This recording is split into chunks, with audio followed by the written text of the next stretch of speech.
Tom Hanks finished reading the last line. He set the letter down on the desk.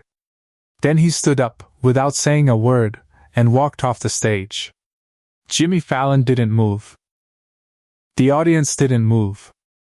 300 people sat in Studio 6B at 30 Rockefeller Plaza watching the empty chair where Tom Hanks had just been sitting, and no one made a sound. The letter was still on the desk.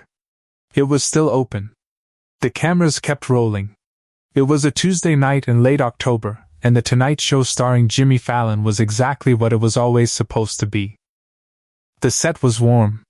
The band was in. Questlove's drumsticks were tapping softly against the edge of the kit, a quiet groove under the studio hum. The kind of rhythm that makes a room feel inhabited.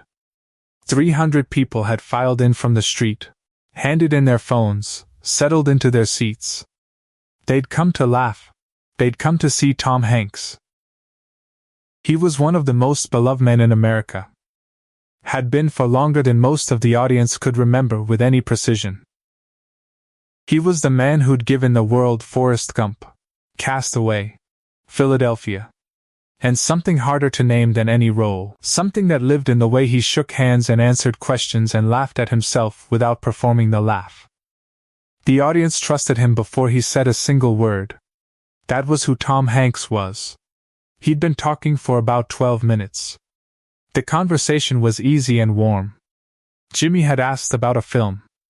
Tom had answered the way he always answered, generously, with the kind of detail that made interviewers feel like collaborators. The Roots were swaying gently behind the glass. Someone in the third row was already wiping her eyes from laughing too hard. Everything was going perfectly. Then Jimmy reached under the desk and set something on the table between them. A letter. In a yellowed envelope. The handwriting on the front was small and careful, the kind of penmanship that belonged to a different era.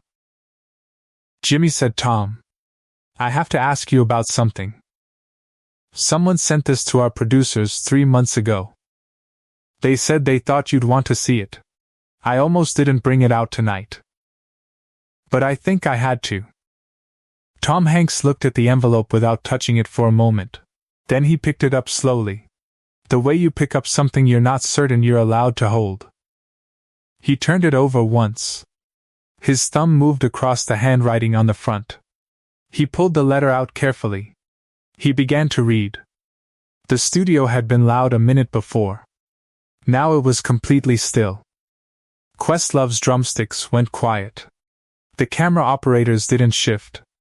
The audience stopped breathing in the particular way that audiences stop breathing when they sense they are inside something that was not planned. Tom Hanks read the letter all the way through. He set it down. He sat without moving for what felt like 10 seconds but might have been 3. And then he stood up and walked off the stage. Jimmy Fallon didn't speak.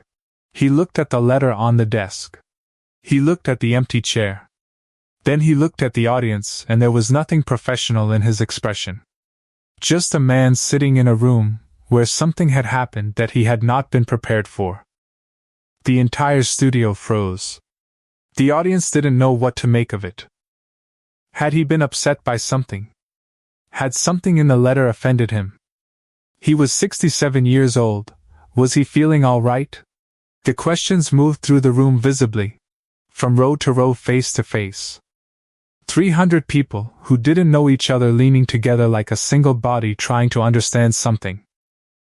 Then, from the direction of the wing, barely caught by the studio microphone, came a single word. "Eleanor, just that." His voice barely above a whisper, but caught perfectly by his microphone. 300 people held their breath. To understand what happened next, you need to understand what happened in 1964. Tom Hanks wasn't always Tom Hanks, America's most trusted man. In the spring of 1964, he was 9 years old and living in Concord, California, in a house that moved around him more than houses should. His parents had divorced 3 years earlier. He'd been shifted between relatives in a way that gave him, later in interviews, a kind of careful warmth. The warmth of someone who learned early that belonging was not a thing you were handed, but a thing you had to build in the spaces between. He was a shy kid who read everything he could get his hands on. He spent a lot of time at the Concord Public Library. That spring, there was a woman who ran the children's reading program at that library. Her name was Eleanor Marsh. She was 31 years old, a former actress who had come close enough to a career in the early 60s to know what almost felt like, and who had made peace with the quiet life a small-town library gave her. She had a voice that carried without effort, the kind of voice that made children stop squirming, and she used it on Saturday mornings to read stories aloud to anyone who came through the door. Tom Hanks came through the door on a Saturday in April. He sat in the back, the way shy children always sit.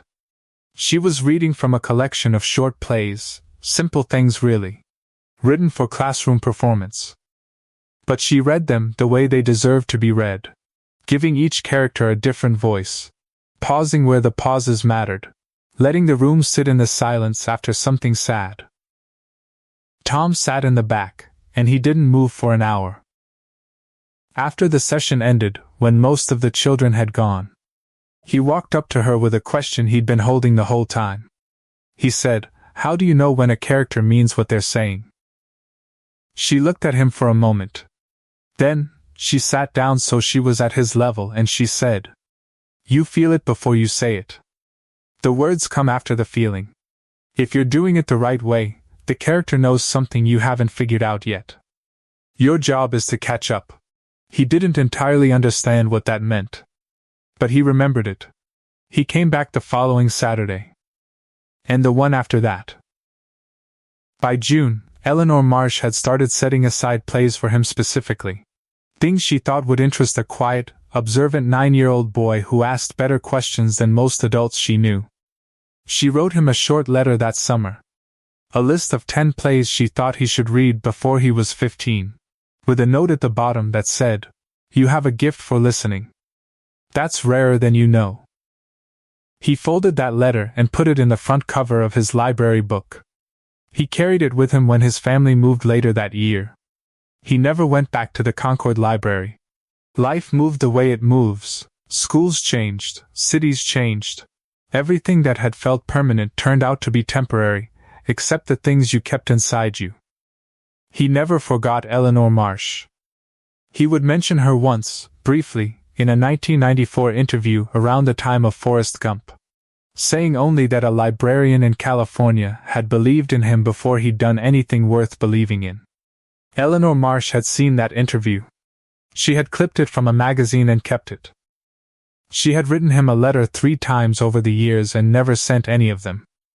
Then, in August of this year, her daughter called the production office for The Tonight Show. She explained that her mother had been diagnosed in the spring. Stage 4. 6 months, maybe less. She was 71 years old, and she had a letter she'd been meaning to send for 60 years, and she thought maybe now was the time. She didn't ask for anything. She just wanted him to know that she still had the memory of the boy in the back row. That some of the things you do without knowing you're doing them turn out to matter more than anything you planned. The producers had reached Tom Hanks's team within 24 hours. The arrangement had been made in complete secrecy. What Eleanor Marsh knew, she had a seat in the audience. What Tom Hanks knew, she was there. What the producers knew only in the hour before taping, something was going to happen that wasn't in the rundown. Jimmy Fallon had been told only that a letter would be placed on the desk. That when Tom Hanks finished reading it, they should let whatever happened, happen, behind the scenes. Tom Hanks had made a decision that defied every producer's expectation. He had brought something with him. He'd had to search for it. It had taken him 3 days to find it. Working through boxes stored in a room at the back of his house. Boxes he hadn't opened in 15 years. But he'd found it eventually. A single piece of paper, folded 3 times. Soft with age. The kind of softness paper gets when it's been unfolded and refolded too many times over too many years. A handwritten list of 10 plays. A note at the bottom. "You have a gift for listening, that's rarer than you know." He had kept it for 60 years. He had not known, until this week, whether she was still alive. Now on the stage of The Tonight Show, Tom Hanks was reading a letter from Eleanor Marsh for the first time. And 300 strangers were watching his face go through something that did not have a word for it. But this is the moment no one in the studio, and no one watching at home, ever saw coming. When he walked back out from the wing, he was not alone. Eleanor Marsh walked beside him. She was small and moved carefully. She was wearing a blue cardigan. Tom Hanks had his hand on her arm and he was looking at her the way you look at someone you thought you'd lost, and found in the same breath. And his face was completely open, without the practiced warmth that famous people use to survive public life. This was something else. This was before all of that. Jimmy Fallon stood up from behind the desk. He didn't say anything, he just stood. Tom Hanks stopped in the center of the stage and he reached into the inside pocket of his jacket. He brought out the piece of paper. It was folded 3 times. He unfolded it slowly, and the camera moved in, and you could see it clearly: old paper, soft with age. A list in a woman's handwriting, and a note at the bottom. He held it out to her.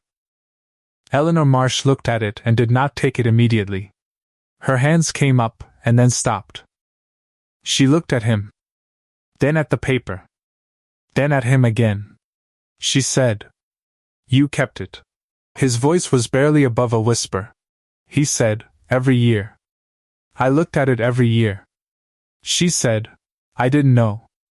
"I didn't know if any of it," he said, "everything. All of it." She took the paper from him. Both of them were holding it, her hands and his hands, and neither of them let go right away. Her hands were shaking slightly. So were his. Jimmy Fallon was crying. Not quietly. Openly, in front of the cameras, the way people cry when they stop trying to manage what their face is doing. He put his hand over his mouth. He sat down on the edge of the stage. Questlove stood up from the drum kit. The camera operator closest to the stage didn't cut away. Jimmy Fallon looked out at the audience and said, "Folks, some things can't be planned. Some things just need to happen." He called Questlove by name. He asked if they could play something quiet. Questlove nodded, picked up his sticks, and the band began to play softly. A slow, unhurried version of a song that had been Eleanor Marsh's favorite. A song she had been playing in the Concord Library on the Saturday morning a shy 9-year-old boy walked in and sat down in the back row. The audience didn't applaud. 300 people sat in silence and listened. Eleanor Marsh stood in the center of the stage with that piece of paper in her hands and she closed her eyes. Tom Hanks stood beside her with his hand on her arm and he was crying, and he didn't try to stop. Jimmy Fallon sat on the edge of the stage with his jacket off. And he was crying, and he didn't try to stop.